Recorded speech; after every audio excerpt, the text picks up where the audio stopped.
Pocos hechos han dado lugar a más confusión historiográfica que la herencia de Sancho III de Pamplona.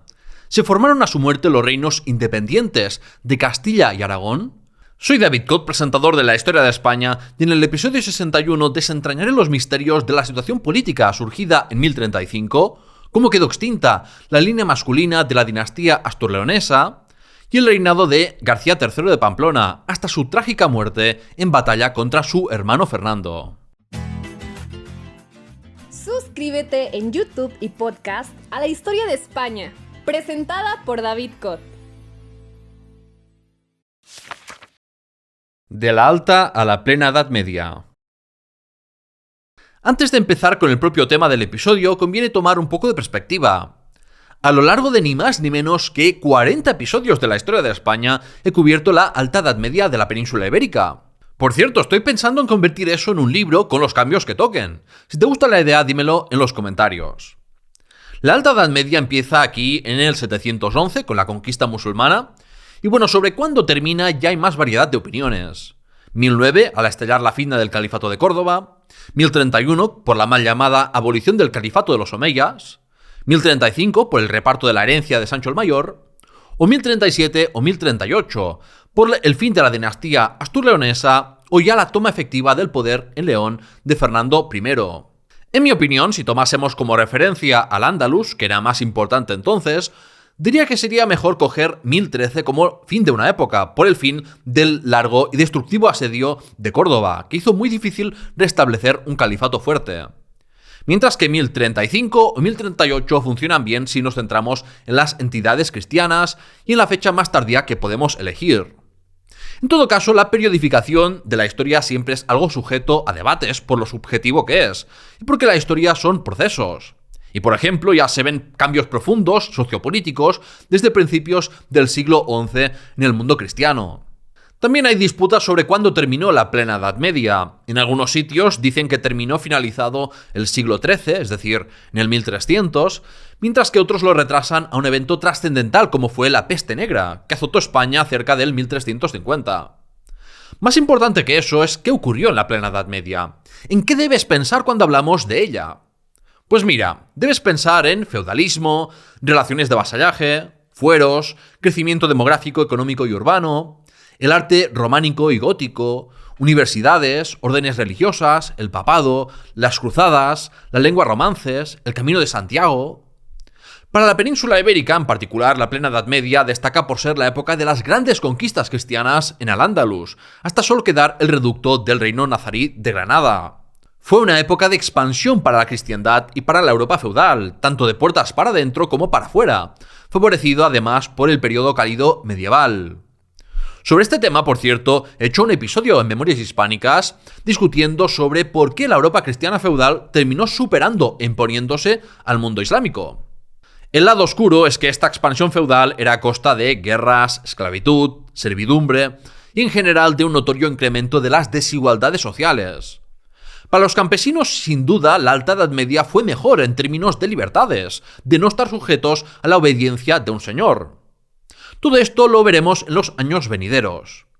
Asegúrate de estar suscrito al canal y los podcasts La Historia de España, Memorias Hispánicas, y ayúdame a seguir haciendo lo posible con una donación o convirtiéndote en mecenas en Patreon.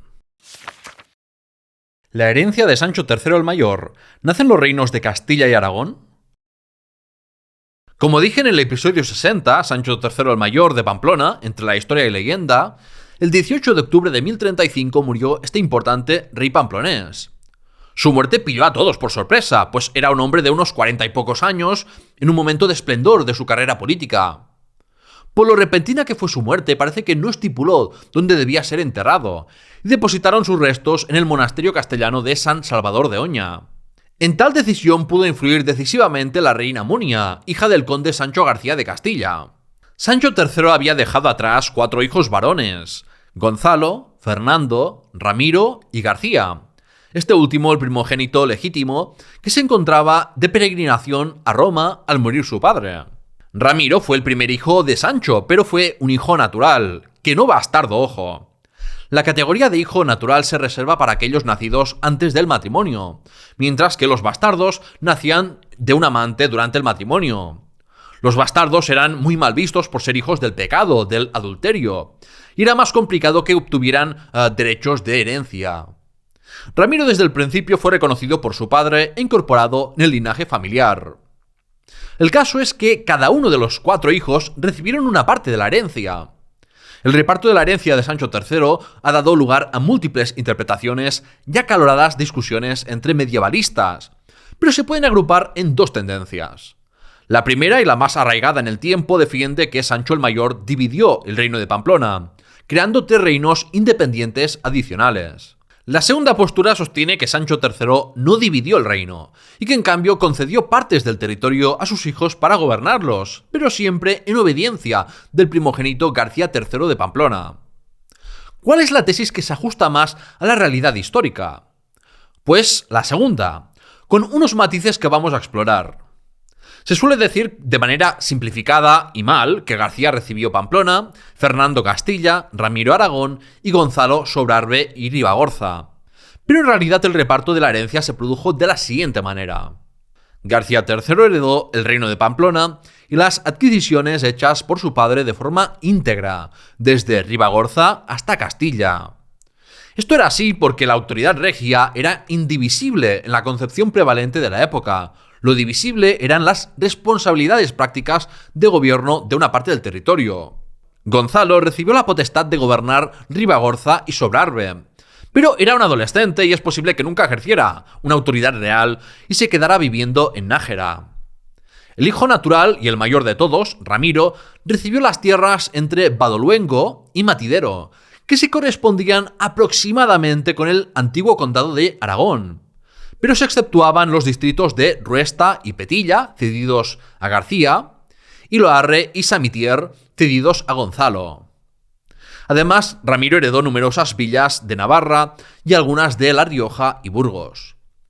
En cuanto a Fernando, ya en 1028 recibió el título de conde de Castilla por parte de su madre, la reina Munia, aunque su padre fuera el gobernante efectivo. La documentación auténtica entre 1035 y 1038 es muy clara respecto a Fernando. Siguió siendo conde en Castilla. Ni siquiera le daban el título de régulo como a Ramiro o a Gonzalo. No recibió el condado de Castilla entero. El rey García III heredó el dominio directo sobre la mitad oriental de Cantabria, la mitad nororiental de Castilla, incluyendo Oca, Bureba y las merindades de Castella-Betula o Castilla Vieja, y además el condado de Álava, que incluía toda la provincia de Vizcaya. La frontera se situaba a unos 9 kilómetros de Burgos. De esta manera, Fernando solo heredó el condado de Monzón y apenas una cuarta parte del condado de Castilla original. Y no recibió el condado de Cea porque, al dejar de intervenir en León, parece que Sancho el Mayor abandonó el territorio a favor del rey Bermudo III. Lo que no queda claro es si Fernando, durante los 2 años anteriores a ser rey de León, fue vasallo de García, como lo eran Ramiro y Gonzalo, o si reconoció la soberanía teórica de Bermudo III sobre las partes de Castilla que le tocaron. De lo que se deduce de cómo repartió la herencia a Sancho el Mayor es que quería asegurarse de que García III mantuviese la supremacía sobre sus hermanos, con la voluntad de evitar guerras fratricidas. Además, según argumentó Carlos Lariena, el reparto de la herencia pudo responder a la necesidad de gestionar mejor y asegurarse el mantenimiento de la fidelidad de los aristócratas dentro del seno de su familia, porque de otro modo era difícil satisfacer con un solo rey los deseos de los magnates de territorios tan diversos. Quizás en este sentido aprendió la lección del Reino de León, donde las revueltas eran frecuentes al ser tan grande y tener al rey como una figura lejana para muchos. Recordemos que uno de los objetivos políticos de Sancho III fue mantener la paz entre los cristianos, y eso quería decir evitar revueltas internas y guerras entre soberanos. El problema es que en realidad las complicadas disposiciones testamentarias del más grande rey de Pamplona indujeron al conflicto, sobre todo al dividir Castilla y que la parte más sustancial pasase a formar parte de la monarquía pamplonesa. Eso fácilmente podía provocar una guerra con Bermudo III de León, como sucedió. En defensa de Sancho hay que decir que no podía prever que Fernando se fuera a convertir en rey de León, de manera que la dinámica de poder entre el primogénito y su hermano mayor cambió, porque se pusieron en un plano de igualdad o hasta superioridad de Fernando. Tampoco era previsible que al morir Gonzalo, Ramiro pasase a gobernar Sobrarbe y Ribagorza, con lo que sumaba unas posesiones muy amplias que podrían formar un reino independiente. Lo anómalo de la herencia de Sancho era que dio autoridad a sus hijos no primogénitos sobre territorios grandes. En la historia pamplonesa ya existían precedentes de hijos menores que recibían a perpetuidad alguna parte del reino y empleaban el título de rey o régulo, como ocurrió en Viguera. Pero en ese caso estamos hablando de algo equivalente a una tenencia, nada de la magnitud territorial de lo heredado por Fernando, Ramiro o Gonzalo. Hay que pensar que no solo recibieron bienes privados, sino un poder público a través del cual se desarrollaban lazos personales y redes de clientela, con lo que, si las circunstancias eran adecuadas, podrían convertirse en entidades políticas independientes. En resumen, la herencia de Sancho III el Mayor fue complicada. Lo que podemos afirmar sin ningún género de duda es que el Reino de Castilla no surgió en 1035 y que Ramiro y Gonzalo fueron vasallos de García. En las siguientes secciones analizaré cuándo nace el Reino de Castilla y si se puede hablar ya del Reino de Aragón. Ramiro I de Aragón, rey y fiel vasallo de Pamplona. ¿Fue Ramiro el primer rey de Aragón? Es muy importante analizar los hechos según el momento de la sucesión y el tiempo que analizamos para no caer en unas miradas retrospectivas que hacen reescribir la historia solo por el hecho de que Castilla y Aragón jugarían un papel histórico mucho más grande de lo que sus modestos orígenes pudieran sugerir.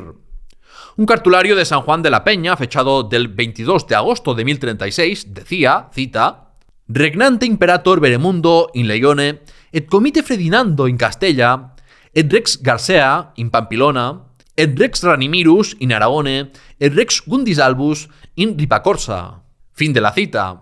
Es decir, da el título de conde a Fernando, pero llama reyes a García, Ramiro y Gonzalo. ¿Significa eso que eran reyes en un plano de igualdad? El título de rey es condición necesaria, pero no suficiente para considerarlos reyes con la autoridad soberana que conlleva, porque era una práctica extendida en el reino de Pamplona y el mundo carolingio y poscarolingio que no herederos llevasen el tal título por prestigio de su linaje, sin que realmente reinasen. Un documento del monasterio de Leire de 1037 dice, cita, «García in Christi gratia princeps in Pampilona et in Castella, Ranimirus in Christi auxilium regulus in Aragone, y Gondesalvo regulus in superarbe». Fin de la cita. Es decir, aquí reciben el título de régulo, reyezuelo, y se deduce el rango superior de García. ¿Qué otras evidencias tenemos para esclarecer esta cuestión? Pues por suerte contamos con el documento expedido por Sancho el Mayor, con el que Ramiro recibía aproximadamente las tierras del antiguo condado de Aragón y algunas villas dispersas de otras partes del reino de Pamplona, que había comentado antes ya. Le eran asignadas en propiedad y para gobernar a perpetuidad por Ramiro y sus descendientes, pero al mismo tiempo realizaba un juramento de fidelidad a su hermano García con el que se comprometía a no reclamarle ninguna tierra más y le prometió estar en paz con él y defenderlo si era atacado. Una violación de lo estipulado habría llevado a que Ramiro perdiera su herencia, ya que los señores aragoneses, al frente de tenencias, juraban ponerse al servicio del rey de Pamplona en tal eventualidad. El documento ha sido interpretado como una conveniencia feudal, como las que observamos frecuentemente en los condados catalanes. Es decir, Ramiro fue un vasallo de García III y luego de su hijo Sancho IV. Estuvo en una posición subordinada respecto al rey de Pamplona, y su autoridad dependía del respeto del acuerdo feudal, o si no se enfrentaría a una guerra o defecciones. El hijo natural de Sancho III aparece en repetidas ocasiones, suscribiendo documentos en la curia pamplonesa y ejerciendo los servicios de consejo y auxilio propios de un vasallo. Ramiro no acuñó moneda, y en una moneda acuñada por García III, procedente de la ceca de Jaca, se lee que García era rey en Aragón. Además, en los documentos que expedía, Ramiro rehuía del título de rey, quizás para evitar tensiones con su hermano, y la mayoría de veces empleaba la más modesta fórmula ego Ranimirus sanctioni regis filius, es decir, yo Ramiro, hijo del rey Sancho. ¿Significa eso que descartamos a Ramiro como primer rey de Aragón? Pues no, porque eso sería caer en unos formalismos que olvidan la complejidad de las relaciones feudales. En la documentación observamos que Ramiro libremente nombró a tenentes, concedió honores a su mujer por la dote, dispuso de las parias cobradas a los musulmanes, construyó fortalezas, donó propiedades a varones y monasterios, y presidió pleitos. Es decir, Ramiro I de Aragón impartió justicia, dirigió campañas militares y organizó la defensa de su territorio, y era capaz de nombrar a fieles en posiciones públicas. En algunos documentos de particulares de Aragón, los escribas lo reconocían como rey, y lo mismo ocurrió en escribanías pamplonesas y castellanas. Por tanto, García heredó la potestad de la totalidad del reino de Pamplona, incluyendo Aragón, al mismo tiempo que desde 1035 Ramiro ejerció el poder efectivo en Aragón, respetando los límites impuestos por su acuerdo de vasallaje. En este sentido, hay que pensar que la idea de independencia como algo que es blanco o negro no se corresponde con la realidad medieval, y de hecho ni siquiera para la realidad actual. Y al final la independencia y soberanía son conceptos que se mueven en escalas de grises. El estatus de la relación con Pamplona lo tenía puesto en complicado Ramiro I de Aragón. En mi opinión, y siguiendo la sólida tesis doctoral de Roberto Viruete, se puede hablar de Reino de Aragón desde 1035, pero teniendo claro que en esos primeros años formativos era un reino política y jurídicamente vasallo de Pamplona. O dicho de otro modo, García III era un rey de primera división y Ramiro estaba en segunda división, en un rango jerárquico menor y subordinado. Si buscásemos pactos similares, tal relación sería semejante a la de diversos condes catalanes respecto al conde de Barcelona desde Ramón Berenguer I. En cambio, no creo que sea correcto tratar como rey a su hermano Gonzalo o hablar de un efímero reino de Sobrarbe-Ribagorza, porque a diferencia de Ramiro, no tenemos pruebas de que este adolescente ejerciera en algún momento un poder fáctico. Hablando de Gonzalo, también hay confusión entre los historiadores sobre cuándo y cómo el hijo natural de Sancho el Mayor pasó a gobernar Sobrarbe y Ribagorza. Un análisis detenido de las fuentes primarias revela que Gonzalo murió en junio de 1043. No está claro en qué circunstancias, aunque la crónica de San Juan de la Peña, redactada 3 siglos después de los hechos, afirmaba que fue asesinado en Monclús, el Sobrarbe. Siguiendo las reglas sucesorias, quien recibiría a Sobrarbe y Ribagorza al morir Gonzalo, sin descendencia, sería su hermano García. Sin embargo, la fortaleza del poder regio dependía de su capacidad para recabar fidelidades de las élites laicas y eclesiásticas de un lugar y de mantener cohesionado a ese grupo. Los notables ribagorzanos y sobrarbenses no tenían apenas relaciones familiares ni patrimonio más allá de su región, y además estaban lejos de Pamplona. Por eso García III debió decidir que reinase su fiel hermanastro, Ramiro, que estaba más cerca y había demostrado su competencia al mantener unidos a los señores aragoneses. Probablemente redactaron un nuevo acuerdo de fidelidad al pasarle el gobierno de Sobrarbe y Ribagorza, pero no se ha conservado. Con la unión de Aragón, Sobrarbe y Ribagorza, quedaban unidos los 3 bloques regionales del Reino de Aragón del siglo XI.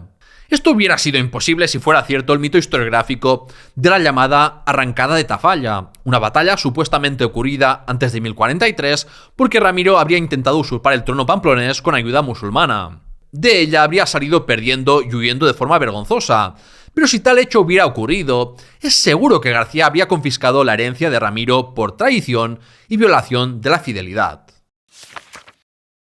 La batalla de Tamarón, el fin del reino asturleonés. Bermudo III de León tuvo un reinado complicado por su minoría de edad, las revueltas a lo largo y ancho del reino, y por cómo Sancho el Mayor se hizo con el condado de Castilla y el de Cea. Finalmente, seguramente por intercesión de la reina viuda Urraca, hermana del rey pamplonés, Sancho III intervino en el reino de León para mantener el orden, llegando a ocupar la sede regia. En enero de 1035, Bermudo se casó con una hija de Sancho y en febrero el monarca navarro dejó el gobierno de León en manos de Bermudo. Por fin el hijo de Alfonso V pudo reinar en solitario. Conocemos poca cosa sobre los 2 años que le quedaban de rey. La documentación que se conserva hace referencia principalmente a donaciones a monasterios e iglesias. Una medida que sí que fue importante fue rectificar las fronteras jurisdiccionales del obispado de Palencia, restaurado por Sancho el Mayor, pues había quitado muchos dominios de la sede episcopal de León. Devolvió aldeas del oeste del río Carrión al obispo de León, pero a cambio amplió los límites de la diócesis palentina más hacia el este del río Pisuerga, en territorio castellano. No sabemos con certeza qué llevó a la guerra al rey Bermudo y al conde Fernando de Castilla. Pero la hipótesis más plausible es que Bermudo III no estuviera contento con que Sancho el Mayor segregase el condado de Castilla de la soberanía leonesa y que que quisiera recuperar toda Castilla y Álava en manos de Fernando y García. Según la crónica silense, Bermudo cruzó el río Pisuerga con un gran ejército, avanzó por el condado de Monzón, mientras que Fernando retrocedió en espera de obtener el auxilio de su hermano mayor, porque con su condado de Castilla reducido no tenía suficientes hombres. No se trataba de una guerra entre León y Castilla, sino entre la monarquía leonesa y la pamplonesa para disputarse el espacio territorial castellano. A unos 20 kilómetros al oeste de Burgos se libró la batalla de Tamarón, a principios de septiembre de 1037. Los cronistas decían que el rey Bermudo, por su ímpetu de juventud, trató de romper las filas de Fernando y García lanzando a su caballo al ataque. Pero este fue tan veloz que sus fieles no tuvieron tiempo a reaccionar. El rey leonés, de 19 años, se encontró solo, rodeado de enemigos que lo mataron. La versión cronística ha sido confirmada por el análisis forense de sus restos, donde se aprecia que una lanza le atravesó el ojo derecho, le reventó la órbita ocular y le arrancó el maxilar superior. Además, sufrió una decena de heridas de arma blanca en su pelvis, fémur y mejilla, lo que concuerda con la trágica imagen que nos presentan los cronistas al afirmar que fue cosido a lanzadas y ataques con espadas. La crisis política estaba servida, ya que el rey había muerto sin descendencia y no tenía un hermano varón para sustituirle. De este modo, Bermudo III fue el último rey descendiente por línea masculina de la dinastía asturleonesa iniciada por Pelayo y su yerno Alfonso I. A partir de aquí dejamos de hablar de reino asturleonés, término reservado para la Alta Edad Media, y ya solo se usa reino de León. La hermana de Bermudo, Sancha, era la legítima heredera al reino, y se daba la paradoja de que estaba casada desde el año anterior con uno de los responsables de la muerte de su hermano, el conde Fernando de Castilla. Por los derechos de Sancha, Fernando se convertía en rey de León. No es de extrañar, dado cómo terminó la batalla de Tamarón, que inicialmente se enfrentase a un amplio rechazo de los leoneses para aceptarlo. Hasta junio de 1038, los diplomas leoneses evitaban reconocerlo como rey. Durante esos meses de interregno, Fernando negoció con los magnates gallegos su reconocimiento y terminó por asediar León. Gobernaba la ciudad el conde Fernando Flaínez, que a los pocos días debió decidir negociar, viendo que no había alternativa y que las murallas de León no habían sido debidamente reconstruidas desde las destructivas campañas de Almanzor. Así se explicaría que durante buena parte del reinado de Fernando, el conde leonés y su hijo gobernasen la ciudad de León y la comarca de Esla. El 22 de junio de 1038, Fernando entró en León y celebró en la catedral una ceremonia de unción regia preparada por el obispo para que los magnates leoneses lo reconocieran como rey.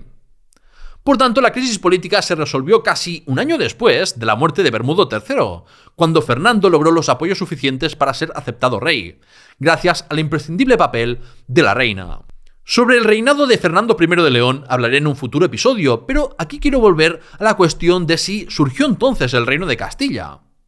Ya he descartado que fuera así en 1035, pero durante su reinado como rey de León, ¿elevó Fernando el condado de Castilla a la categoría de reino?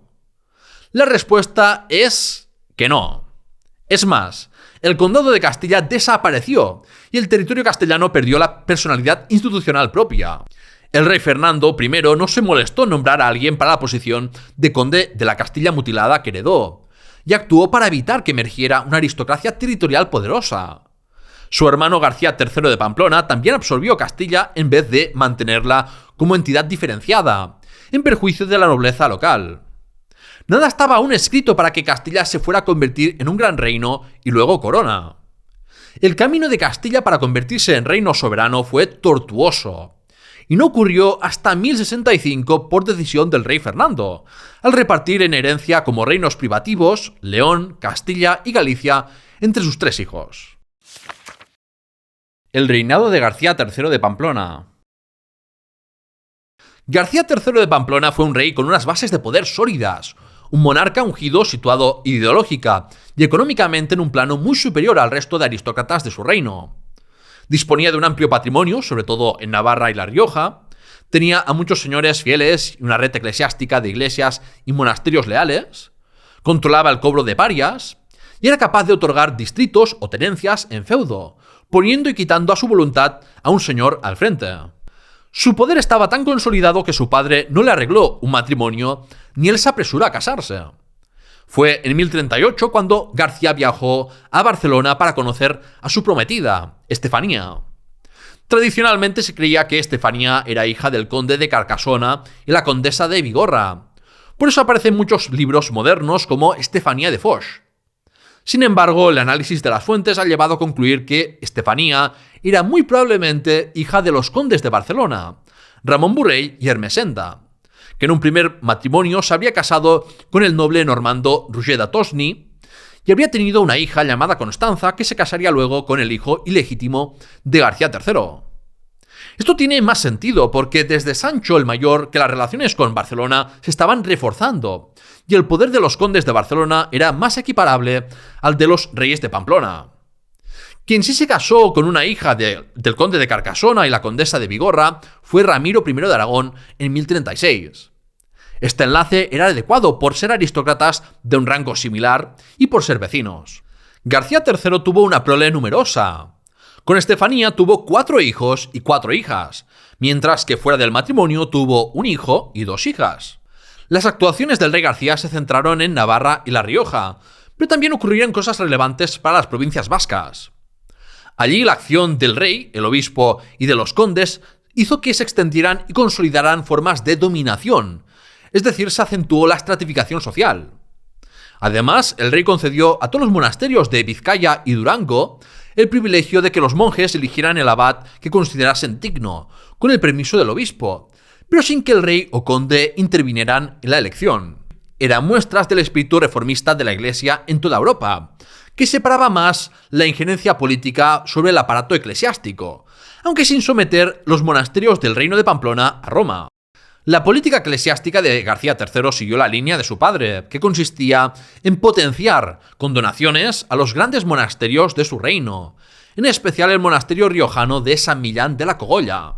El monasterio de Suso se había quedado pequeño, así que García mandó edificar el monasterio de San Millán de Yuso, que incluía una enfermería donde trasladaron los restos de San Millán, el ermitaño de época visigoda que fue objeto de peregrinaciones, sobre todo de gentes de Castilla y Álava por ser su patrón.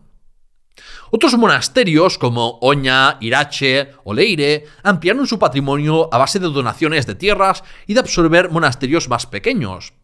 Y de esta forma el poder se concentraba en menos manos y la observancia de las reglas monásticas se hacía más efectiva.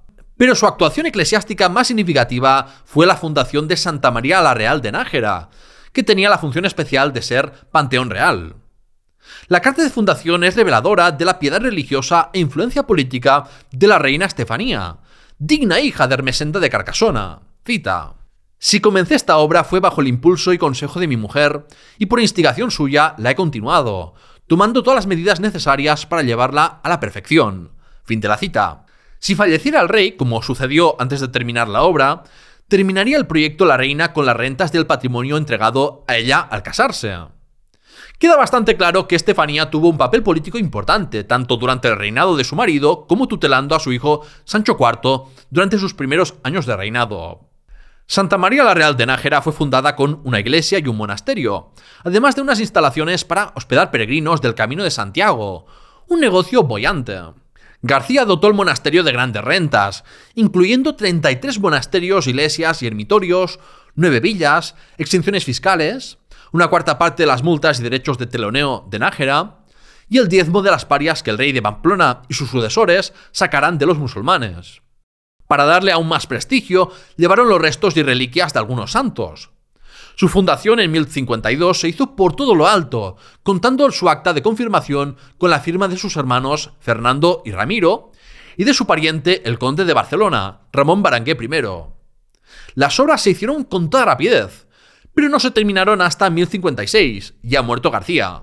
Con la fundación de Santa María la Real, García III eliminó el obispado de Valpuesta y pretendía que el obispo de Nájera tuviera jurisdicción sobre todas las tierras castellanas bajo su soberanía, para que ninguna villa estuviera sometida a un obispo del Reino de León.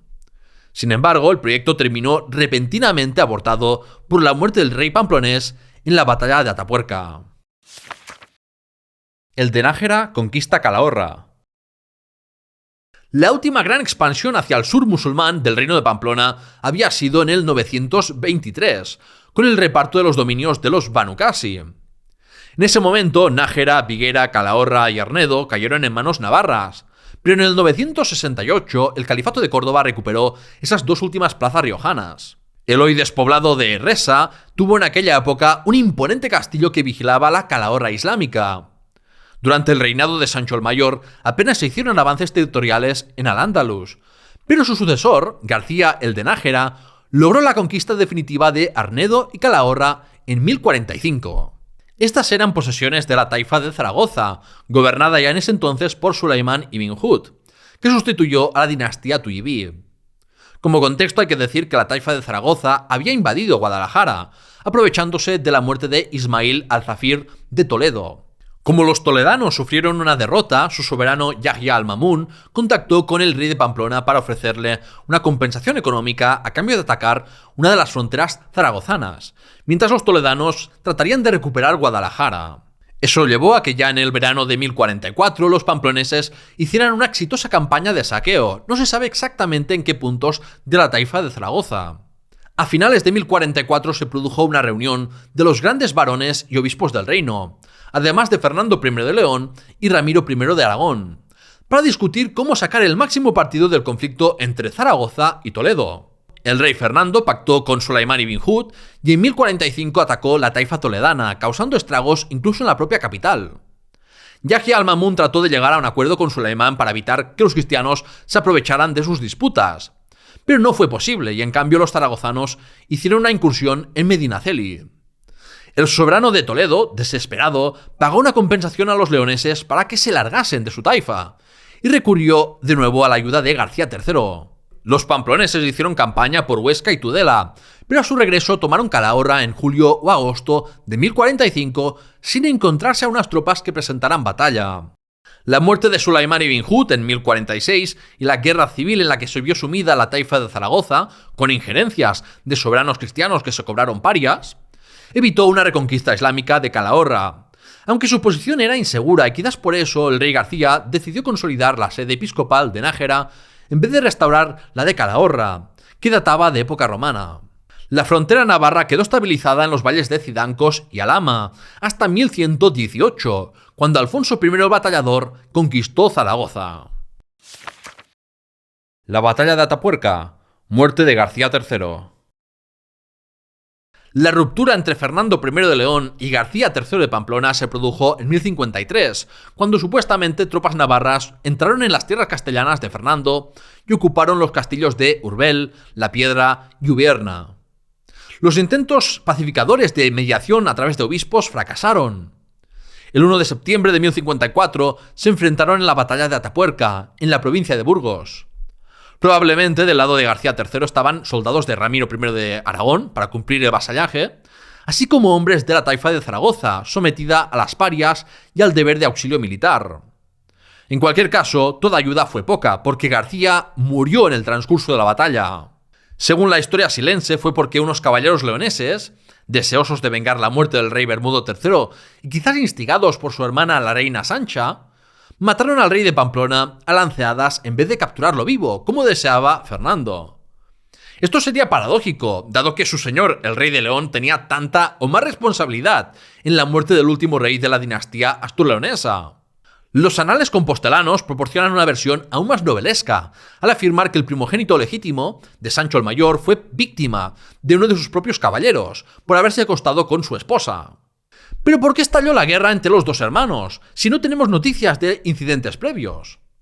El cronista de la historia silense, del que bebió la historiografía posterior, recurrió a explicarla por la codicia y envidia que sentía el rey perdedor por la grandeza alcanzada por su hermano menor. Es muy fácil hacer leña del árbol caído. Le dio además unos antecedentes de traiciones y encarcelamientos que se parecen muy sospechosamente a sucesos más próximos al tiempo del cronista. La tesis del odio personal no parece sostenerse, teniendo en cuenta que Sancho IV fue proclamado rey en el mismo campo de batalla, con la aprobación de su tío Fernando. El rey de León apareció en hechos señalados, como la consagración de Santa María la Real de Nájera en 1056, y no trató de desestabilizar el reino de Pamplona. La reina Estefanía atribuyó la muerte de su esposo a sus pecados, pero no por malicia o envidia, y trató de reparar las injusticias cometidas por él. Devolvió a San Millán de la Cogolla un viñedo que había usurpado García, y también devolvió una heredad al monasterio de Albelda. Principalmente se pueden plantear dos hipótesis sobre por qué se produjo esta guerra fratricida. Una explicación, la más plausible para mí, serían las tensiones ocasionadas por García III al subordinar los territorios castellanos bajo su dominio a la autoridad eclesiástica del obispo de Nájera y nombrar a señores pamploneses para las tenencias castellanas. Piensa que había élites castellanas que se habían quedado con propiedades en un bando y otro del extinto y dividido condado de Castilla. La otra sería que pudo estallar el conflicto por las disputas por quién se cobraba las parias de la taifa de Zaragoza. Las consecuencias políticas de la batalla de Atapuerca fueron importantes. Sancho IV Garcés, de 14 años, ascendió al trono pamplonés. Es un bulo que rindiera homenaje a su tío como si pusiera al reino de Pamplona bajo el vasallaje de León. Fernando I de León se hizo con Bureba, la mitad oriental de Cantabria, y casi todas las merindades de Castilla Vieja extendidas en 1035 de la soberanía leonesa. Lo más plausible es que esto ocurriese no por una campaña de conquista, sino porque entre 1054 y 1058 la mayoría de tenentes de la Castilla pamplonesa cambiaron su lealtad. Así se explicaría que las tenencias de Pancorbo y Término permanecieran fieles al rey de Pamplona, hasta que años más tarde también pasaron a ser fieles al rey de León. En cambio, el condado de Álava permaneció en la monarquía pamplonesa. Poco después de la batalla, Ramiro renovó el pacto de fidelidad con el nuevo rey de Pamplona, y así este se aseguraba la fidelidad de un hombre competente y con experiencia como su tío. Como recompensa por sus servicios de ayuda y consejo, Sancho IV le entregó a Ramiro el importante castillo de Sangüesa. En todo caso, el desastre de Atapuerca fue un punto de inflexión que inició una crisis política en el reino de Pamplona.